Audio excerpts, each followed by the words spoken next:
Captain Alex Morrison sat in his command chair, staring at the strange signal on the main screen. 48 hours earlier, their routine patrol mission had turned into humanity's first official contact with alien life. The USS Discovery floated, in deep space waiting for the visitors to arrive. "Captain, they're coming in fast," Lieutenant Maya Patel called from her science station. She had spent the last 2 days trying to decode the alien language. The messages were getting clearer. "They call themselves the Kurthani Empire. What do we know about them?" Morrison asked, turning to face his crew. The bridge was quiet, except for the soft hum of machinery. Dr. Sam Chen looked up from his tablet. "From what we can tell, they're bird-like creatures, very advanced technology. But, Captain, there's something strange about their messages." "Strange how?" "They keep mentioning lions. They think lions are our leaders," Chen said, frowning. "They even sent us pictures of lion statues and asked if we needed to consult with our noble predator overlords before talking." Jack Taylor laughed from the weapons console. "Lions? They think cats run our planet?" Morrison rubbed his temples. "First contact with aliens and they thought Earth was ruled by lions. Perfect. How did they get that idea?" Maya turned in her chair. "Sir, remember the Voyager probes? And all those nature documentaries we've been broadcasting into space for decades? It looks like they intercepted some of them, specifically ones about African lions." The main view screen flickered. A deep, musical voice filled the bridge. The translator worked hard to convert the alien words into English. "Greetings, small mammals of Earth. We, the mighty Kurthani Empire, seek audience with your rulers. Please summon your lion lord so we may present our gifts and discuss alliance." The bridge fell silent. Morrison cleared his throat. "This is Captain Alex Morrison of the United Earthship Discovery. On behalf of humanity, we welcome you. However, there seems to be a misunderstanding about our planet's leadership structure." A pause. Then the voice continued, now sounding confused. "You speak for the two-legged servants? We wish to speak with the true apex predators, the golden-maned hunters, the masters of the savannah. Surely they must approve all communications?" Maya whispered. "Captain, they really believe it. To them, lions are the obvious rulers because they saw them hunting wildebeest and zebras. They think we're just pets or servants." Morrison nodded slowly. This was going to be harder than expected.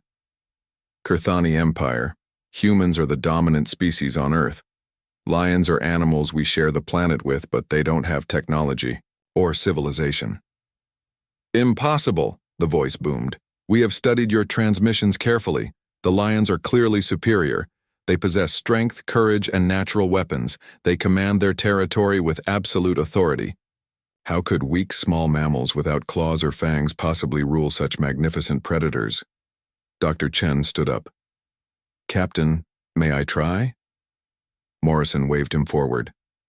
"Honored Kurthani," Chen began, "while lions are impressive predators, dominance on Earth isn't determined by physical strength alone. Humans developed tools, technology, and intelligence to survive alongside much larger and stronger species." Another pause. Longer this time. Then, "Tools and intelligence? But the lions in your broadcasts possessed such noble bearing, such power. We prepared our finest hunting grounds as gifts for them. We studied their favorite prey animals. We even practiced their hunting calls." Maya covered her mouth to hide a smile. Jack Taylor wasn't as successful. He had to turn away to keep from laughing. "We will arrive in your system in 12 standard time units," the voice continued. "Have your lion lords ready to receive us. We bring mechanical hunting platforms and territorial expansion proposals. This transmission ends." The view screen went dark. Morrison slumped in his chair. "They're coming here expecting to meet with intelligent lions." "Sir," Maya said, "we need to figure out how to explain this without insulting them.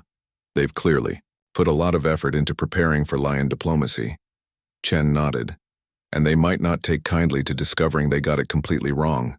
Imagine if we thought we were going to meet with the leaders of their planet and found out we'd been talking to their hunting trophies instead. Plus," Jack added, "they mentioned gifts and alliance proposals. These Kurthani might actually be useful allies once we clear up this confusion. Morrison stood up. All right, we have 12 hours to come up with a plan. Maya, keep trying to translate more of their language. Chen, prepare a biological presentation on Earth's actual food chain. Jack, make sure our defenses are ready in case this goes badly. What if they get angry when they realize their mistake? Maya asked. Morrison looked at the empty view screen. Then we'll deal with that too. But for now, let's hope the Kurthani Empire is as reasonable as they sound, even if they do think we're ruled by house cats with attitude problems. The bridge. Crew scattered to their tasks, leaving Morrison alone with his thoughts. First contact with an alien civilization, and it was built on a nature documentary about lions. He could already imagine the history books. The Great Lion Misunderstanding of 23H7. His communicator buzzed. Captain, this is Commander Lisa Brooks. I heard about our situation. Should I start preparing diplomatic protocols for feline-focused? First contact? Morrison sighed. Yes, Commander, and Lisa.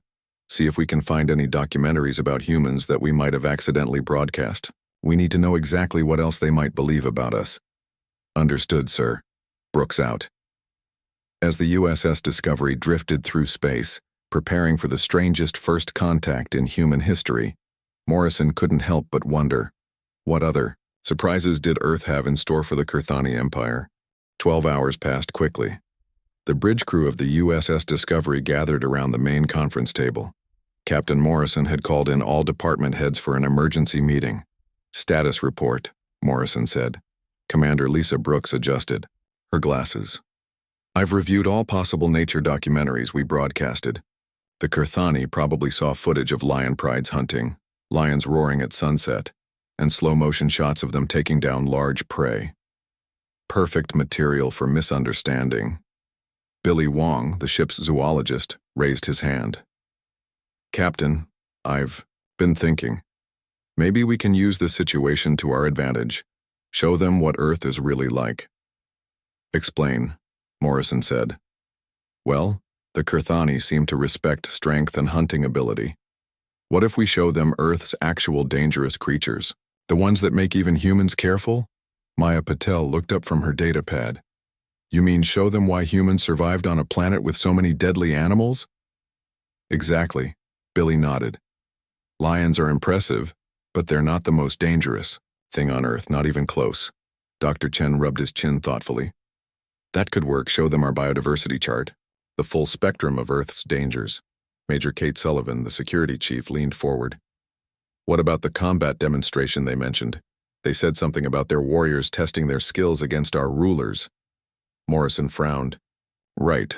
They want their soldiers to fight with lions to prove their worth. We can't let that happen, Maya said quickly. Lions are protected species. Plus, if the Kurthani hurt them, it would be a diplomatic disaster. Jack Taylor spoke up. What if we turn it around? Instead of having them fight lions, we show them what humans have to deal with on Earth, like a demonstration. A demonstration of what? Morrison asked. Billy smiled. Of why humans needed intelligence to survive. Show them the real Earth food chain, the hidden dangers. Commander Brooks nodded slowly. That could work. Present it as an educational exchange. Before you meet our leaders, you should understand our world better. A soft alarm beeped. Maya checked her station. Captain, they're hailing us again. On screen. The view screen activated. This time, they could see the Kurthani. They looked like large metallic birds with feathers that shimmered in different colors. Wing Commander Zektar, their leader, spoke with the same musical voice. Greetings again, small mammals, we arrive soon. Are your lion lords ready to receive us? Morrison stood tall. Wing Commander Zektar, we welcome your arrival. However, we would like to propose something before formal contact. The Kurthani leader tilted his head, a very bird-like gesture. What do you propose? An educational exchange, Morrison said.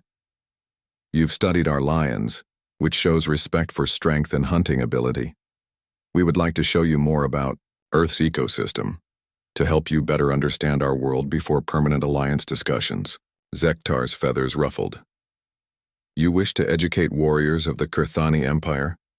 We have conquered 17 star systems. We have faced the cave dragons of Mort Prime and the void hunters of the Nexus Belt. Billy Wong stepped forward. With respect, Wing Commander, Earth is unique. Our predators developed different strategies. Some rely on surprise, others on venom, still others on pack hunting. Understanding this will help in any alliance.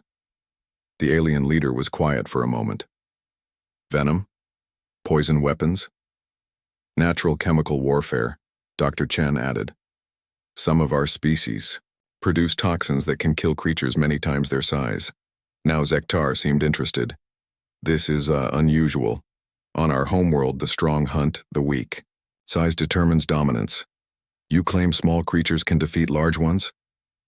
Would you like to see? Maya asked. Yes, Zektar said immediately. But first, your warriors must prove themselves worthy. Our combat trials are sacred. They must face challenges. Morrison exchanged glances with his staff. What kind of challenges? Your finest warriors will enter our combat arena. They will face simulated versions of Earth's apex predators. Starting with your Lion Lords, of course. If they survive, we proceed with alliance talks. Major Sullivan stepped up. And if they don't? Then your species is not ready for membership in the greater galaxy, Zektar stated simply. Morrison felt the weight of first contact hanging in the balance. Wing Commander, what if we modify your proposal? Our people will demonstrate our survival skills, but in a way that also educates your warriors about Earth's unique dangers. Modify how? Zektar asked, tilting his head again. Let both our warriors observe together. Watch simulations and controlled demonstrations. Your people will see why humans needed intelligence to survive. And ours will learn about your empire's challenges, Brooks suggested. Billy Wong added quickly. We can show you everything, from the largest predators to the smallest venomous creatures. You'll understand why Earth created the kind of intelligence that developed space travel. Zektar's feathers shifted colors, cycling through blues and purples. Interesting proposal. Very well. We will accept this. Educational combat demonstration. Prepare your finest presentations. We arrive in 7 time units. The transmission ended. Morrison sank into his chair. All right, people. We've got 7 hours to put together the most important nature documentary in human history. Kate Sullivan grinned. At least they agreed to the educational part. Now we need to figure out what to show them, Billy Wong said excitedly. We should start with familiar predators and work our way down to the real surprises. Dr. Chen pulled out his tablet. I suggest we end with venomous species. Once they see what a single black mamba can do, they'll understand why humans had to be smart to survive. Maya looked worried. What if they decide humans are too weak after all? Morrison stood up. Then we show them that intelligence is its own kind of strength. Let's get to work. As the crew dispersed to prepare their presentations, Morrison watched Earth rotating slowly on the view screen. Humanity's future might depend on proving that surviving among Earth's dangers wasn't a weakness, but the greatest test of intelligence in the galaxy. The Kurthani were about to learn that ruling Earth wasn't about roaring the loudest or having the biggest claws. Sometimes it was about being smart enough to avoid the small, quiet ones that killed with a single bite. The USS Discovery's main hangar bay had been transformed into a high-tech presentation area. Holographic projectors lined the walls. Dr. Chen and Billy Wong stood near a control console, running final checks on their demonstration. Are you nervous? Maya asked, joining them. Terrified, Billy admitted. If we mess this up, first contact is ruined. Captain Morrison walked up to the group. The Kurthani shuttle is docking now. Remember, start simple and build up to the real surprises. The massive hangar doors opened. The Kurthani delegation marched in. Wing Commander Zektar led the way, followed by 6 warrior soldiers in gleaming armor. They moved with the precise steps of trained fighters. Welcome to the USS Discovery, Morrison said, stepping forward. We're ready to share our planet's ecosystem with you. Zektar's metallic feathers clicked together.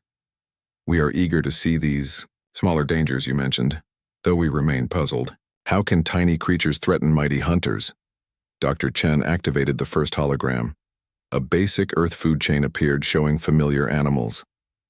Let's start with what you know. Lions, bears, sharks. The predators you've seen in our broadcasts.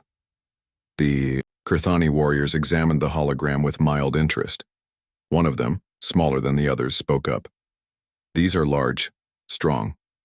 As expected. Now, Billy said, changing the display, let's look at something different. This is a poison dart frog. A tiny, colorful frog appeared in the hologram. The Kurthani warriors looked confused. This small? Asked Zektar. It is barely the size of our smallest prey. Correct, Dr. Chen smiled. But this little frog produces toxins that can kill animals hundreds of times its size. Just touching it can be deadly. The warriors shifted uncomfortably. Their armor scanned the hologram and warning lights blinked. Interesting, Zektar murmured. Your scanners detect something? His chief warrior stepped forward. Commander, the chemical composition shows neurotoxins. Very strong ones. Our medical systems, they would struggle to counteract this. Maya changed the hologram. Here's another example. The box jellyfish. Nearly invisible in water, but its tentacles contain venom that causes immediate heart failure. More warning lights on the Kurthani. Armor. The warriors exchanged glances. Billy brought up the next display. The blue-ringed octopus. Smaller than your claw but produces venom that causes paralysis and death within minutes. There's no antidote. No. Antidote? Asked a Kurthani warrior, his voice uncertain. None, Dr. Chen confirmed. This is why humans developed intelligence. We couldn't outfight these creatures, so we learned to avoid them. We studied them. We developed technologies to neutralize their toxins when possible. Zektar stepped closer to the hologram. Show us more. The presentation continued. Cone snails that harpooned their prey with venomous barbs. Stonefish that looked exactly like rocks until they injected paralyzing toxins. Each creature was smaller and more deadly than the last. Jack Taylor operated the safety systems. Notice how our soldiers wear protective gear specifically designed for each threat. Different antidotes for different venoms. Specialized equipment for handling. Your warriors must be very knowledgeable, admitted one Kurthani soldier. Every human child learns about these dangers, Maya explained. We teach recognition, avoidance, and treatment from an early age. It's part of surviving on Earth. Billy activated another hologram. Now we get to the truly dangerous ones. The inland taipan, the most venomous land snake in the world. A single bite has enough venom to kill 100 adult humans. The Kurthani armor scanners went wild. Alarms beeped continuously. Impossible, exclaimed a warrior. Such concentration of toxins would require massive size. No, Dr. Chen said calmly. It's only 2 meters long. Evolution created perfect chemical weapons in small packages. Zektar watched intently as the hologram showed a taipan strike. Your people, you live among these? We do, Morrison answered. And we've survived because we're smart enough to respect them and stay away. We never hunt them needlessly. We study them, develop anti-venoms, and teach others about their behavior. This is... Zektar paused, searching for words. Most unusual. On our worlds, the mighty hunt the weak. Size equals power. But here, Maya interrupted gently. Power comes in many forms. Chemical weapons, perfect camouflage, incredible speed combined with precision strikes. Billy looked at Dr. Chen. Should we show them the finale? Chen nodded. Ladies and gentlemen, we've saved the best for last. Or perhaps the worst, the African black mamba. A new hologram appeared. A sleek, dark snake moved across the display. This doesn't look special, commented a Kurthani warrior. Looks can deceive, Dr. Chen said. The black mamba is the fastest land snake in the world. It can move at 20 kilometers per hour. Its bite delivers a mix of neurotoxins and cardiotoxins. Without treatment, death occurs within 20 minutes. 20 minutes? Zektar's feathers ruffled nervously. Sometimes less, Billy added. It's aggressive when threatened and highly intelligent. It can strike repeatedly, delivering more venom with each bite. The hologram showed a Mamba in attack position, hood spread, mouth open to reveal long fangs. All the Kurthani armor systems screamed warnings. The warriors stepped back instinctively. Your protective suits, Dr. Chen observed. They're designed for large predators with claws and teeth. But against a small, fast target that delivers chemical weapons, they would be insufficient, Zektar admitted, his voice now respectful rather than dismissive. This serpent could defeat our warriors? In the wild. Possibly yes, Morrison said. This is why humans mastered technology and medicine. We needed it to survive. Hanger fell silent. The Kurthani warriors looked at each other, then at their leader. We underestimated your world, Zektar said slowly. We thought lions ruled because they were the strongest, but you survived by being the smartest. Maya smiled. Exactly. Earth taught humanity that intelligence is the ultimate survival tool. We would like to see more, Zektar declared. Especially this Black Mamba. Can it truly defeat our combat systems? Morrison exchanged glances with his crew. Would you like a controlled demonstration? Yes, all the Kurthani answered together. As the crew prepared for the next phase, Zektar approached Morrison. Captain, we may have been mistaken about your species. This Earth of yours is far more dangerous than we realized. Morrison nodded. And that's exactly why humans are the survivors you'll want as allies. The USS Discovery's holodeck had been reconfigured into a testing arena. Dr. Ryan Martinez waited by the medical station, checking and rechecking the emergency equipment. Emma Davis stood near a sealed container, talking to her team about safety protocols. Everything ready? Captain Morrison asked as he entered with the Kurthani delegation. All systems operational, Chief Ben Parker confirmed from the control console. Holodeckers are running at full power. Medical teams are standing by. Wing Commander Zektar examined the arena with interest. His warriors filed in behind him, armor gleaming under the bright lights. This is where you will demonstrate the serpent? Yes, Dr. Chen said, stepping forward. But first, let's review what we know. A black mamba is fast, intelligent, and extremely venomous. It's not the size that makes it dangerous, but the combination of speed, precision, and chemical weapons. Emma. Davis opened the sealed container slightly. This is Midnight, a specially bred clone created for research purposes. She's sedated right now, but when we activate the simulation, she'll behave exactly like a wild black mamba in defensive mode. Defensive mode? Asked a Kurthani warrior. The most dangerous state, Billy Wong explained. When a mamba feels threatened, it becomes aggressive. That's when most bites occur. Morrison gestured to the control room. Computer, initiate Black Mamba Simulation Sequence 1. The holodeck transformed. Rocky terrain appeared with scattered vegetation and several hiding spots. The climate controls adjusted to match African savanna conditions. Now, Dr. Chen said, we'll run a standard combat scenario. One of your warriors in full gear will attempt to neutralize the target. Zektar's chief warrior stepped forward. I volunteer. I have faced the armored beasts of Crixin 9 and survived. Excellent, Morrison nodded. But remember, this is a demonstration. The Mamba can't actually harm you through the hologram, but your suit systems will register hits and calculate damage. The warrior entered the arena. His armor hummed with power, scanners sweeping left and right. Weapon systems charged and ready.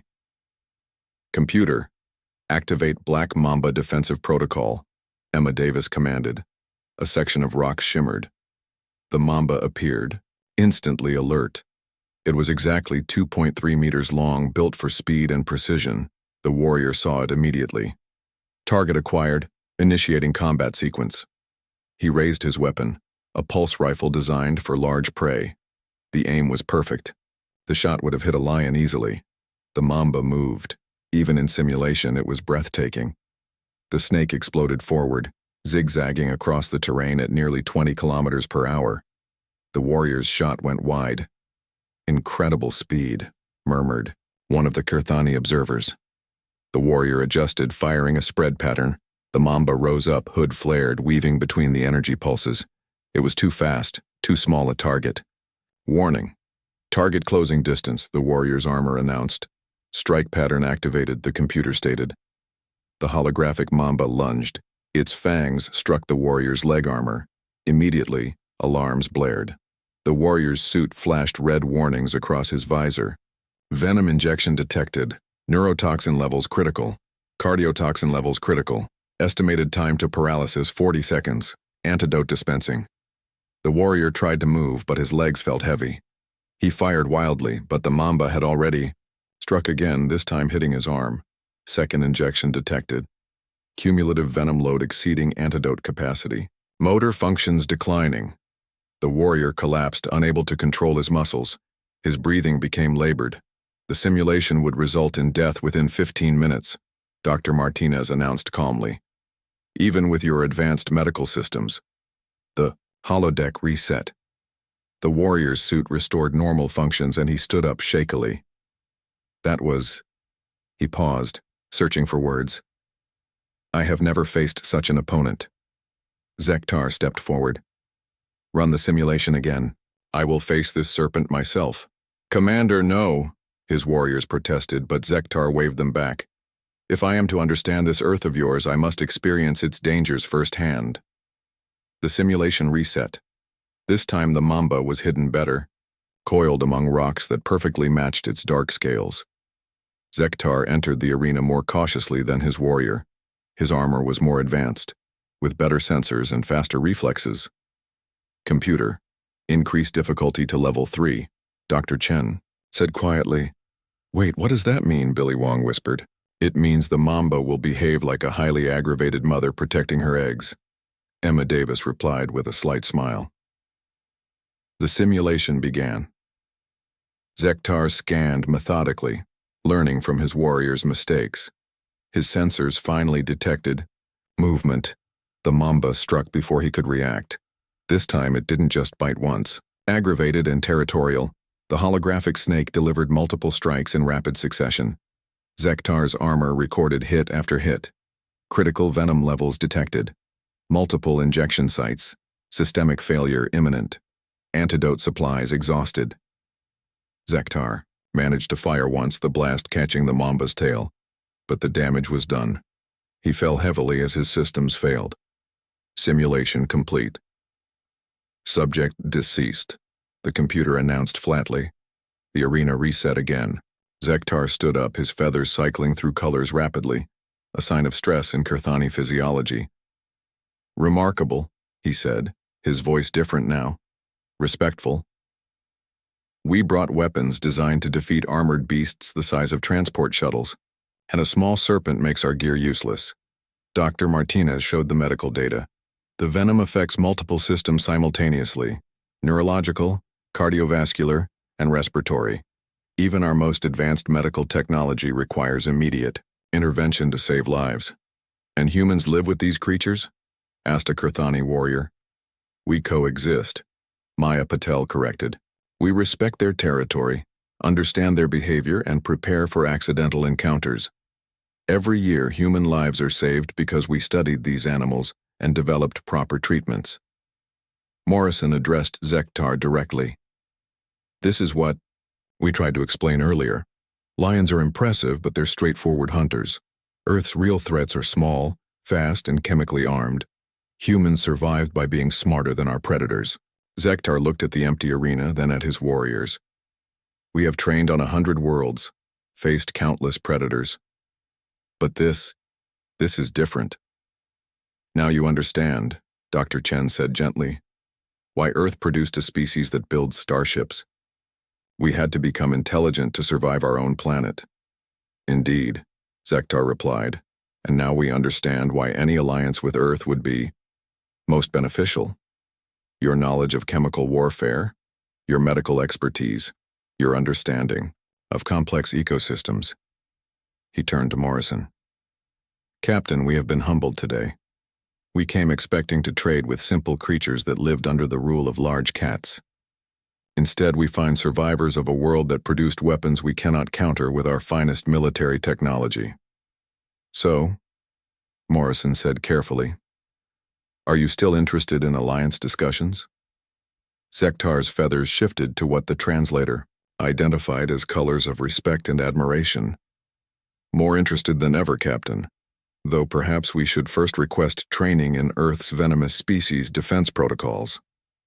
And, added his chief warrior, medical cooperation regarding antidote development. Our technology could use improvement. Morrison smiled. I think that can be arranged.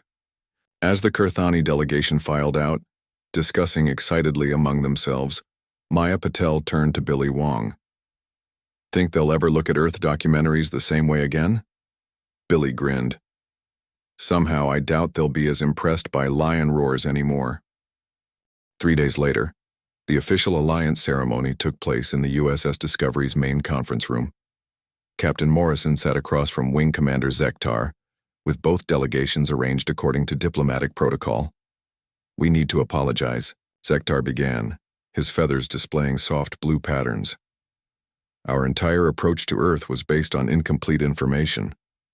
Morrison smiled. No harm done. First contact is always complicated. The important thing is we understand each other. Now, Dr. Chen placed a data pad on the table. We've prepared comprehensive files on Earth's biodiversity, over 3,000 venomous species, detailed antidote formulations, and survival protocols. We are eager to study them, admitted Zektar's chief medical officer. Our scan results from the Black Mamba simulation revealed toxins we'd never encountered.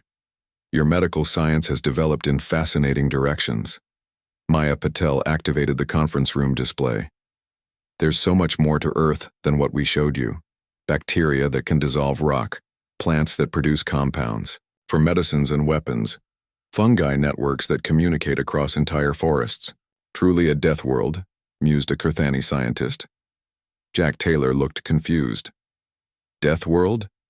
Is that a translation error? Zektar's feathers shifted to warm yellows. No error. In our empire, we classify planets by danger level. Most inhabited. Worlds are garden worlds, peaceful with mild climates and few natural threats. Some are challenge worlds with larger predators. But Earth is what we call a death world, his chief scientist finished. A planet so dangerous that only the most intelligent species could possibly evolve technology. Commander Lisa Brooks leaned forward. And you thought we were pets of lions. All the Kurthani made a sound that the translator interpreted as laughter. A grave miscalculation, Zektar admitted. In our experience, the largest predator typically dominates. We never considered that smaller threats could be more significant. Billy Wong pulled up more data. It's an interesting concept. What other death worlds have you encountered?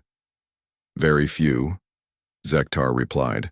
The crystalline hives of Mordax 4, where every living thing produces sulfuric acid. The pressure canyons of Graxon 7, where gravity fluctuates randomly. But Earth combines so many different threats. Biological, chemical, environmental, Dr. Chen added. It's why humanity developed such diverse survival skills. Dr. Ryan Martinez displayed medical data. Your technology is impressive, but it's designed for conventional combat medicine. Earth taught us to create specific solutions for hundreds of different venoms, toxins, and natural hazards.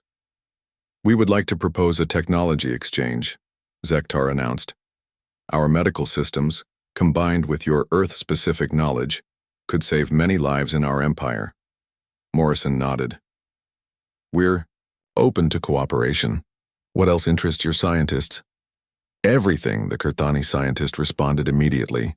Your camouflage studies based on octopuses.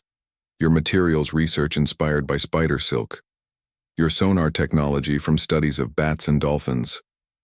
Earth is not just a death world, it's a treasure trove of natural technology. Emma Davis spoke up.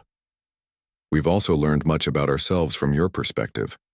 Seeing how you view our survival skills has made us realize how remarkable human adaptation really is. Remarkable indeed, Zektar agreed. We've conquered 17 star systems with strength and technology alone. You survived and thrived on a planet that would defeat our finest warriors. There's much we can learn from each other. Morrison stood up.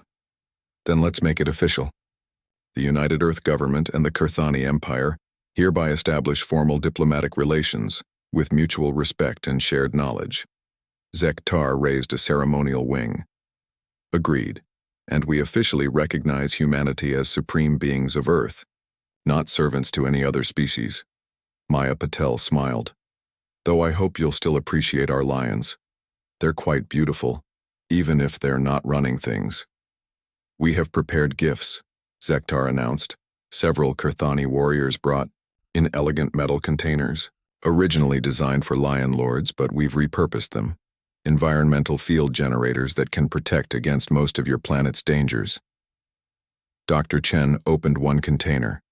Inside were sleek devices that hummed with energy. These are incredible. Protection from venom, radiation, environmental hazards, all of the above, Zektar confirmed. Though after yesterday's demonstration, we realize they may need upgrades to handle Black Mamba-class threats. Chief Ben Parker examined the devices. We have gifts, too. We've compiled survival guides for your future expeditions to death worlds, and something special, virtual reality training programs for handling Earth-type dangers. Virtual reality training? Asked a young Kurthani warrior. Billy Wong activated a portable projector.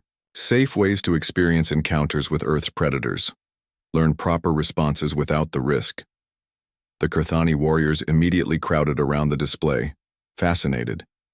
Jack Taylor addressed the room. We're also prepared to share defensive technologies we've developed. Our anti-venom synthesis methods might interest your medical corps. Zektar's feathers displayed vibrant colors. Captain Morrison, 3 days ago we thought Earth was a simple world ruled by large cats. Today we understand it's a complex environment that produced the galaxy's most adaptable survivors. And we thought we were alone in the universe, Morrison replied. Shows how first impressions can change.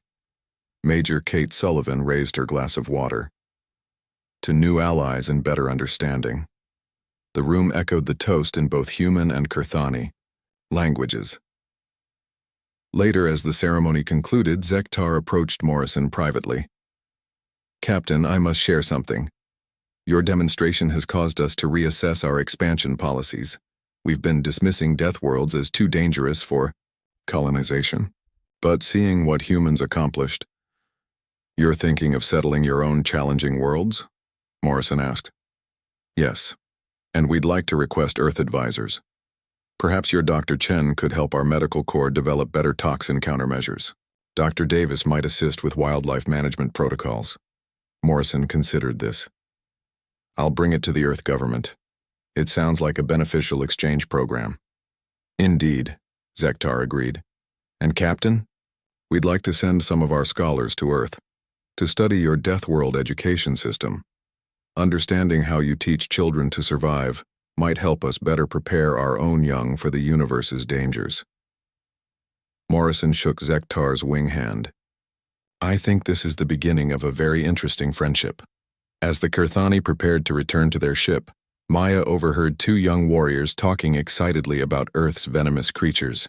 One was already asking if they could get holo recordings of Australian box jellyfish. Think they'll ever live down the whole lions rule Earth thing? She asked Billy. Billy watched the aliens downloading files about snake venom research. Probably not. But look how excited they are to learn. I'd say this misunderstanding turned out pretty well. Morrison joined them at the observation window, watching the Kurthani shuttle depart.